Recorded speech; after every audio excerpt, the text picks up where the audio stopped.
Shalom semuanya. Alkitab berkata, Yesus mati karena dosa-dosa kita. Dia dikuburkan, tetapi pada hari yang ketiga, dia dibangkitkan. Haleluya! Setelah Tuhan Yesus bangkit, selama 40 hari, Tuhan Yesus menampakkan diri kepada lebih dari 500 murid-muridnya untuk membuktikan bahwa dia hidup. Setelah memberikan pesan yang terakhir seperti yang terdapat dalam Kisah Para Rasul 1 ayat 8. Dengan disaksikan murid-muridnya, Tuhan Yesus terangkat ke sorga. Saya percaya kalau kita berada di sana waktu itu, kita pasti akan sama dengan murid-murid Tuhan Yesus yang melihat bahwa Tuhan Yesus bertambah tinggi. Ketika mereka melihat ke bawah, ternyata kaki Tuhan Yesus sudah tidak menyentuh tanah lagi. Perlahan tapi pasti, Tuhan Yesus terangkat ke sorga. Makin lama makin kecil, sampai ada awan yang menutupi dan hilang dari pandangan mata. Sementara mereka terheran-heran melihat ke langit, maka ada 2 orang yang berpakaian putih di dekat mereka yang berkata, "Hai orang-orang Galilea, mengapakah kamu berdiri melihat ke langit? Yesus ini yang terangkat ke sorga meninggalkan kamu, akan datang kembali dengan cara yang sama seperti kamu melihat dia naik ke sorga." Dari ayat ini, saya percaya kalau yang melihat Tuhan Yesus naik ke sorga adalah murid-muridnya Tuhan Yesus, maka yang akan melihat Tuhan Yesus turun dari sorga adalah murid-murid Tuhan Yesus. Katakan amin. Sekarang Tuhan Yesus ada di sorga. Apa yang dilakukan Tuhan Yesus di sorga? Yang pertama, Tuhan Yesus berkata dalam Yohanes 14 ayat 1-3, "Janganlah gelisah hatimu, percayalah kepada Allah, percayalah juga kepadaku. Di rumah Bapa-Ku banyak tempat tinggal. Jika tidak demikian, tentu aku mengatakannya kepadamu. Sebab aku pergi ke situ untuk menyediakan tempat bagimu. Apabila aku telah pergi dan telah menyediakan tempat bagimu, aku akan datang kembali dan membawa kamu ke tempatku, supaya di tempat aku berada, kamu pun berada." Pesan Tuhan Yesus ini ditujukan untuk murid-muridnya. Karena itu, kalau kita mau ikut dalam pengangkatan, maka kita harus menjadi murid Tuhan Yesus. Murid Tuhan Yesus adalah kita-kita yang hidupnya sama seperti Kristus telah hidup. Karena kita hidup sama seperti Kristus telah hidup, maka kita akan menjadi serupa dengan gambarnya. Roma 8 ayat 29 berkata, "Sebab semua orang yang dipilihnya dari semula, mereka juga ditentukannya dari semula untuk menjadi serupa dengan gambar anaknya, supaya ia, anaknya itu, menjadi yang sulung di antara banyak saudara."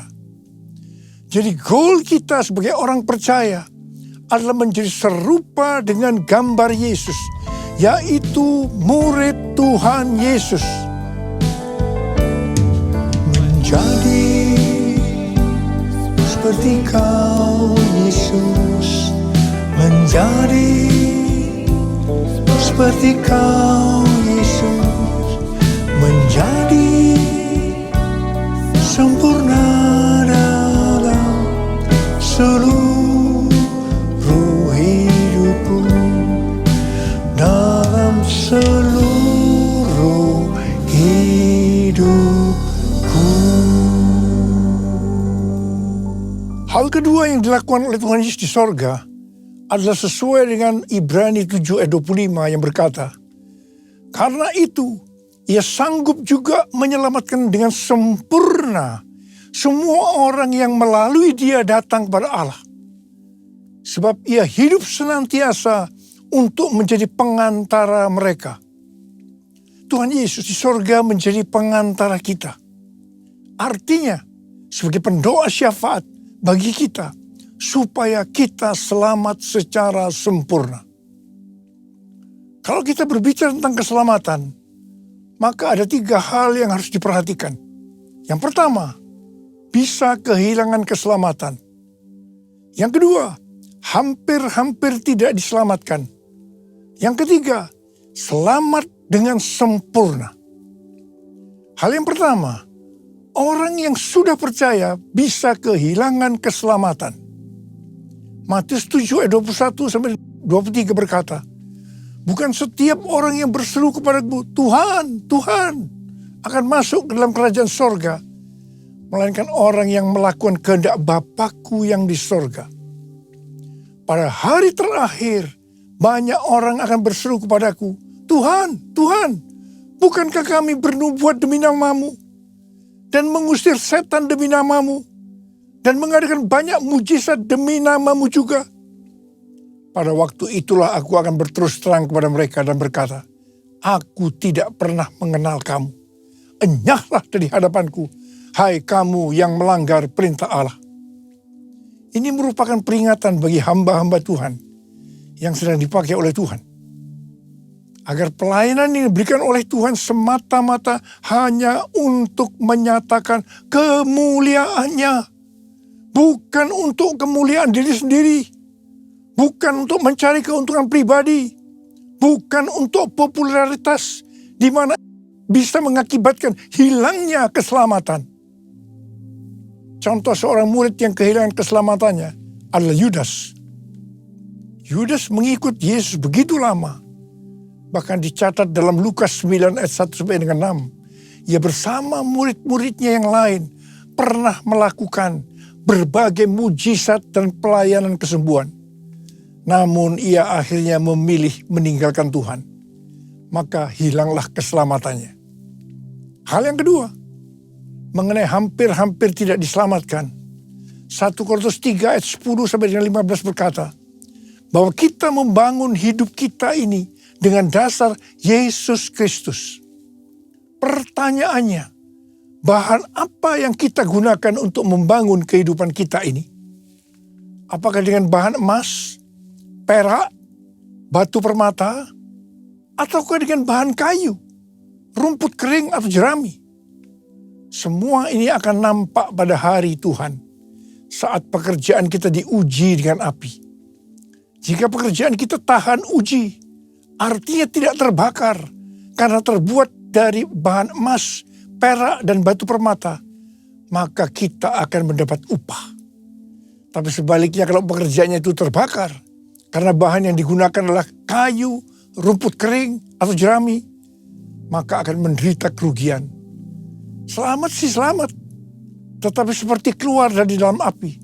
Artinya hampir-hampir tidak diselamatkan. Hampir-hampir tidak diselamatkan dapat diartikan. Yang pertama, kehilangan upah atau pahala. Yang kedua, kedudukan yang rendah di sorga. Yang ketiga, kehilangan kesempatan pelayanan dan kekuasaan di sorga. Yang keempat, kehilangan kemuliaan dan kehormatan di hadapan Allah. Mari, saya akan ajak kita semua untuk memperhatikan dengan serius pekerjaan pelayanan kita, juga termasuk kualitas kehidupan. Jangan menjadi orang Kristen yang acuh tak acuh, agar kita mendapatkan upah di sorga. Yang mau katakan amin. Yang ketiga, Tuhan Yesus berada di sorga untuk mendoakan kita agar mendapatkan keselamatan yang sempurna. Bukan untuk kehilangan keselamatan, atau bukan hampir-hampir tidak diselamatkan. Supaya doa Tuhan Yesus ini terjadi, maka sesuai dengan 2 Petrus 1 ayat 5-11, dikatakan bahwa kita harus dengan sungguh-sungguh berusaha. Sungguh-sungguh berusaha untuk menambahkan kepada iman kita kebajikan. Artinya berbuat baik. Kemudian ditambahkan lagi pengetahuan. Kemudian tambahkan lagi dengan penguasaan diri. Tambahkan lagi dengan ketekunan. Tambahkan lagi dengan kesalehan yang artinya hidup kudus. Tambahkan lagi kasih akan saudara-saudara seiman. Dan tambahkan lagi kasih akan semua orang. Kalau kita melakukan ini semua dengan sungguh-sungguh, maka kita akan lebih mengenal Tuhan Yesus Kristus. Dan kita tidak akan pernah tersandung. Dengan demikian, kita akan dikaruniakan hak penuh untuk memasuki kerajaan kekal, yaitu kerajaan Tuhan dan Juru Selamat kita, Yesus Kristus. Yang artinya kita mendapatkan keselamatan yang sempurna. Haleluya! Besar anugerah-Mu, berlimpah kasih-Mu, semakin hari semakin bertambah. Besar anugerah-Mu, semakin hari semakin bertambah. Besar anugerah-Mu.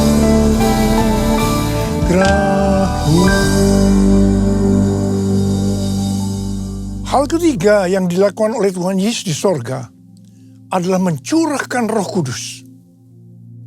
Pesan yang terakhir dari Tuhan Yesus untuk murid-muridnya sebelum ia terangkat ke sorga terdapat dalam Kisah Para Rasul 1 ayat 8 yang berkata, "Tetapi kamu akan menerima kuasa kalau Roh Kudus turun ke atas kamu, dan kamu akan menjadi saksiku di Yerusalem dan di seluruh Yudea dan Samaria dan sampai ke ujung bumi." Setelah memberikan pesan yang terakhir ini, Tuhan Yesus naik ke sorga.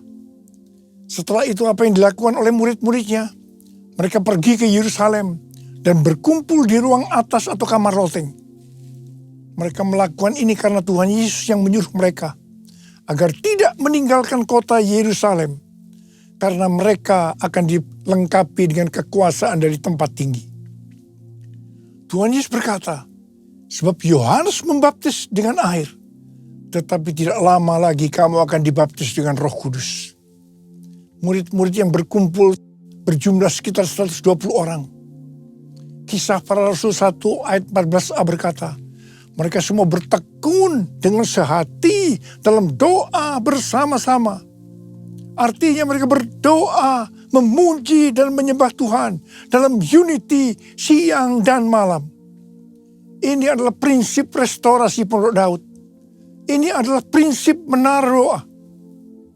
Pada hari raya Pentakosta, jadi 10 hari setelah mereka berkumpul itu, tiba-tiba turunlah dari langit suatu bunyi seperti tiupan angin yang keras yang memenuhi seluruh rumah di mana mereka duduk. Dan tampaklah kepada mereka lidah-lidah seperti nyala api yang bertebaran dan hinggap pada mereka masing-masing. Maka penuhlah mereka dengan Roh Kudus. Lalu mereka mulai berkata-kata dalam bahasa-bahasa lain seperti yang diberikan oleh Roh itu kepada mereka untuk mengatakannya. Itu adalah bahasa roh. Orang yang dibaptis dengan Roh Kudus atau dipenuhi Roh Kudus, tanda awalnya adalah berbahasa roh. Setelah itu murid-murid Tuhan Yesus dipakai secara luar biasa untuk melakukan amanat agung. Tanda dan mujizat menyertai pelayanan mereka. Peristiwa ini disebut sebagai Pentakosta yang pertama. Pentakosta yang pertama ini dahsyat. Sebab dalam kurun beberapa ratus tahun, sekitar 70% dari dunia yang dikenal pada waktu itu, yaitu yang berada di bawah kekaisaran Romawi, menjadi Kristen. Wow. Pertanyaannya, apakah amanat agung sudah selesai? Jawabannya, belum. Karena itu pada tahun 1906, kembali Roh Kudus dicurahkan di Azusa Street yang disebut dengan Pentakosta yang kedua. Ciri-ciri yang menonjol dalam Pentakosta kedua ini adalah penekanan dalam hal berbahasa roh dan pelayanan mujizat dan kesembuhan. Meskipun seluruh karunia roh juga dicurahkan dengan limpahnya. Pentakosta kedua ini dahsyat. Mengapa? Karena melahirkan gerakan Pentakosta dan karismatik. Saat ini ada sekitar 700 juta orang yang diberdayakan oleh Roh Kudus. Pertanyaannya, apakah amanat agung sudah selesai? Jawabannya, belum. Karena itu hari-hari ini, pencurahan Roh Kudus yang jauh lebih dahsyat dibanding dengan Azusa Street sedang terjadi.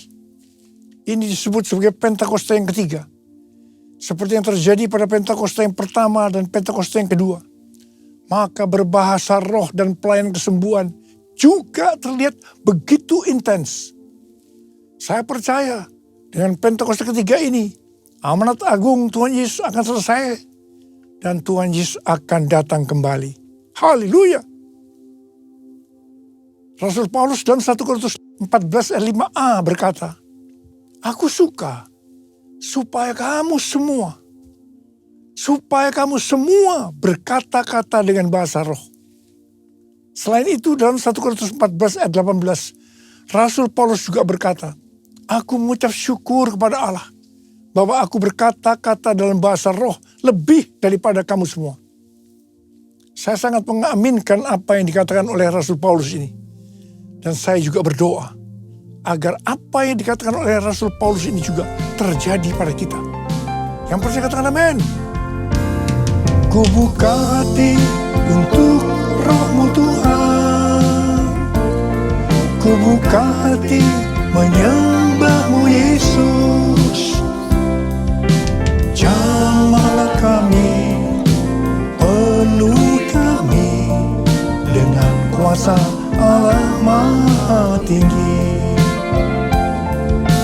Jamahlah kami, penuhi kami dengan kuasa Allah Maha Tinggi. Apa yang terjadi kalau kita berbahasa roh? Yang pertama, kita akan lebih berani bersaksi tentang Yesus. Kita ingat Petrus, di mana sebelum dia dibaptis Roh Kudus dengan tanda awal berbahasa roh, dia pernah menyangkal Yesus sebanyak 3 kali sebelum ayam berkokok. Setelah dibaptis Roh Kudus dan berbahasa roh, dia berani bersaksi tentang Tuhan Yesus, tidak peduli disesah dan dipenjara. Yang kedua, kalau kita berbahasa roh, maka sesuai dengan 1 Korintus 14 ayat 4a dikatakan, siapa yang berkata-kata dalam bahasa roh, ia membangun dirinya sendiri. Yang artinya kalau kita berbahasa roh, kita akan membangun iman kita. Yang ketiga, kalau kita berbahasa roh, kita akan lebih merasakan hadiratnya dan lebih intim dengan dia. Karena ketika berbahasa roh, kita berkata-kata kepada Allah, bukan kepada manusia. Yang keempat, kalau kita berbahasa roh, kita akan berdoa lebih lama lagi. Yang kelima, sesuai dengan 1 Korintus 14 ayat 14 dan 15 yang berkata, sebab jika aku berdoa dengan bahasa roh, maka rohkulah yang berdoa, tetapi akal budiku tidak turut berdoa. Jadi, apakah yang harus kubuat? Aku akan berdoa dengan rohku, tetapi aku akan berdoa juga dengan akal budiku. Aku akan menyanyi dan memuji dengan rohku, tetapi aku akan menyanyi dan memuji juga dengan akal budiku. Jadi, kalau kita mengendaki agar roh kita berdoa, menyanyi dan memuji, maka kita harus berbahasa roh. Sedangkan kalau dengan akal budi atau jiwa, maka kita harus menggunakan bahasa yang kita mengerti. Mari, bagi yang mau melakukan, katakan bersama saya, amin. Bahasa roh atau bahasa lidah dalam Alkitab dituliskan di 1 Korintus 14, Kisah Para Rasul 2, Kisah Para Rasul 10, dan Kisah Para Rasul 19. Kesimpulannya sebagai berikut. Yang pertama, bahasa roh atau bahasa lidah dalam bahasa Greka atau Yunani disebutkan dengan glosa. Ada 3 macam bahasa roh atau bahasa lidah, yaitu yang pertama, bahasa roh yang harus diterjemahkan atau ditafsirkan. Yang kedua, bahasa roh yang tidak perlu diterjemahkan atau ditafsirkan, karena memang hanya Allah yang mengerti artinya. Ini adalah penyembahan dalam roh. Dan yang ketiga, bahasa roh yang diterjemahkan oleh Allah sendiri. sehingga dimengerti oleh orang yang mendengarnya dalam bahasa yang dimengerti. Kesimpulan yang ketiga, bahasa roh atau bahasa lidah bisa diucapkan di mana saja. Artinya bisa di rumah, di kebaktian umum, di kebaktian doa, di kul, dan di mana saja kita berada. Kesimpulan yang keempat, Rasul Paulus dalam 1 Korintus 14 ayat 39 dan 40 berkata, "Karena itu saudara-saudaraku, usahakanlah dirimu untuk memperoleh karunia untuk bernubuat dan janganlah melarang orang-orang yang berkata-kata dengan bahasa roh. Tetapi segala sesuatu harus berlangsung dengan sopan dan teratur." Come Holy Spirit, fall in this place. I need more and more of you. Fill me again with the power of your Spirit. Lord, I'm crying out for more and more of you. Lord, I'm crying out for more and more of you. Memasuki tahun 2025, tahun yang penuh dengan ketidakpastian, tahun di mana bencana alam, peperangan, krisis ekonomi yang makin menghebat, tahun di mana keadaan akan menjadi semakin sukar. Tuhan memberikan tuntunannya. Yang pertama, sesuai dengan Mazmur 27 ayat 14, nantikanlah Tuhan, kuatkanlah dan teguhkanlah hatimu. Nantikanlah Tuhan. Artinya, kita harus berharap hanya kepada Tuhan. Katakan amin. Yang kedua, lebih banyak berbahasa roh.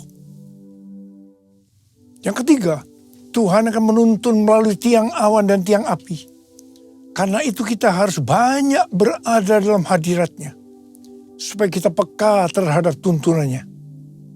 Ingat, memasuki tahun 2025 yang seperti ini, justru tema tahun 2025 adalah tahun penuaian. Saya berdoa agar pengurapan Tuhan turun ke atas kita sekarang ini. Pengurapan yang akan memberikan kuasa untuk menyelesaikan amanat agung. Dan pengurapan yang memberikan kuasa untuk menerima dan menikmati penuaian berkat secara materi. Haleluya! Mari, angkat tangan kita. Nyanyikan lagu ini. Curahkanlah kuasa-Mu Tuhan, mujizat terjadi di tempat ini. Curahkanlah kuasa-Mu Tuhan, mujizat terjadi sekarang ini. Curahkan ya Tuhan, curahkanlah kuasa-Mu Tuhan, mujizat terjadi di tempat ini. Curahkanlah kuasa-Mu Tuhan, mujizat terjadi sekarang ini. Mujizat terjadi sekarang ini. Mujizat terjadi sekarang ini.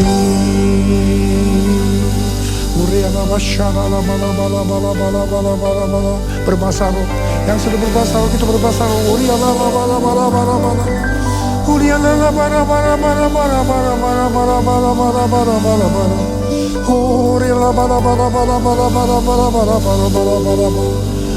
Curahkan Tuhan, curahkan kuasa, kuasa, kuasa itu ya Tuhan, kuasa. Terima kuasa, terima kuasa, terima. Dalam nama Yesus, dalam nama Yesus, haleluya, haleluya, amin.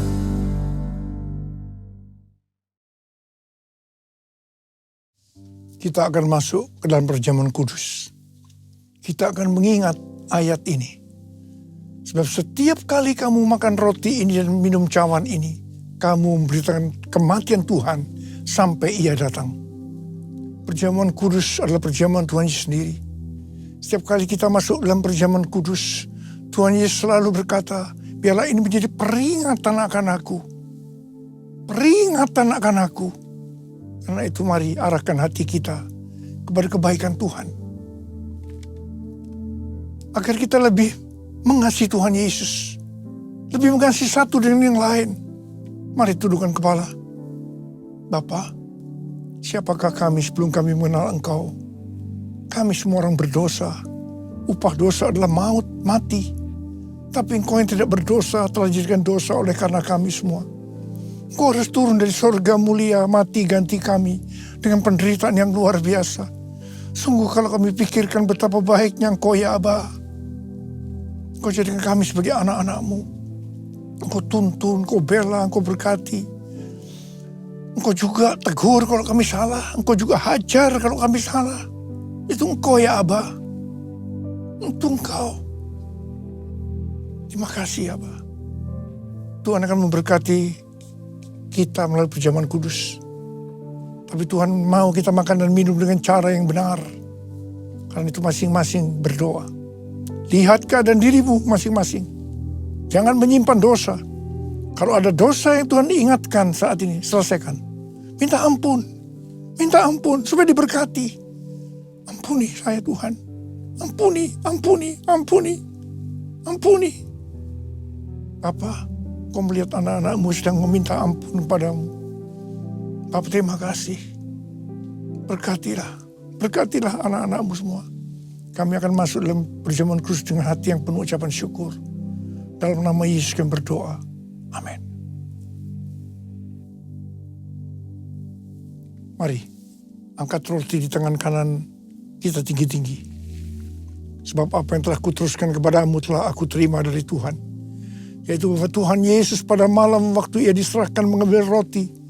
Dan sesudah itu ia mengucap syukur atasnya. Ia memecah-mecahkannya dan berkata, inilah tubuhku yang diserahkan bagi kamu. Perbuatlah ini menjadi peringatan akan aku. Saudara kasih Tuhan, bukankah roti yang kita pecah-pecahkan ini adalah persekutuan kita dengan tubuh Kristus? Mari kita makan dalam nama Yesus.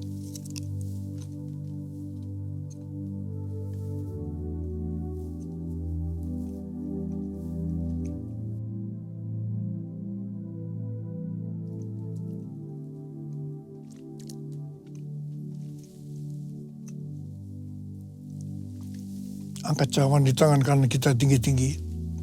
Kemudian juga ia mengambil cawan sesudah makan lalu berkata, cawan ini adalah perjanjian baru yang dimeteraikan oleh darahku. Perbuatlah ini setiap kali kamu meminumnya menjadi peringatan akan aku. Saudara dikasihi Tuhan, bukankah cawan pengucapan syukur yang atasnya kita ucapkan syukur adalah persekutuan kita dengan darah Yesus? Mari kita minum dalam nama Yesus.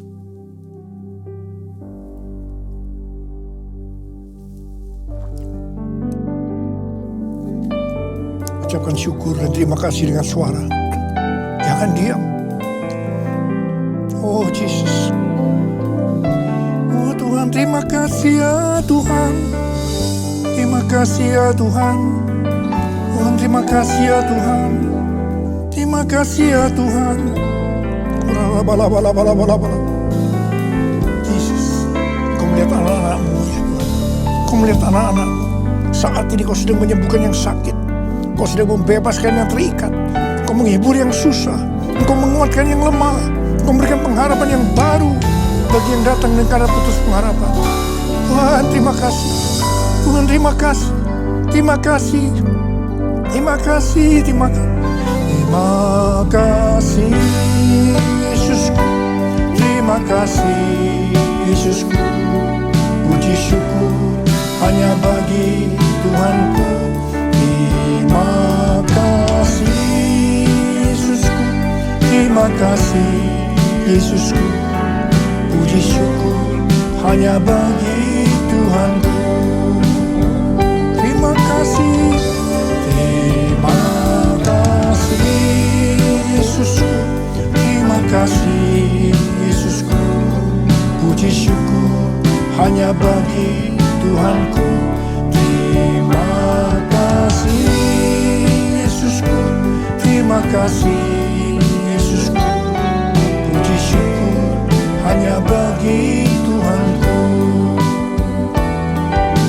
syukur hanya bagi Tuhanku. Puji syukur hanya bagi Tuhanku.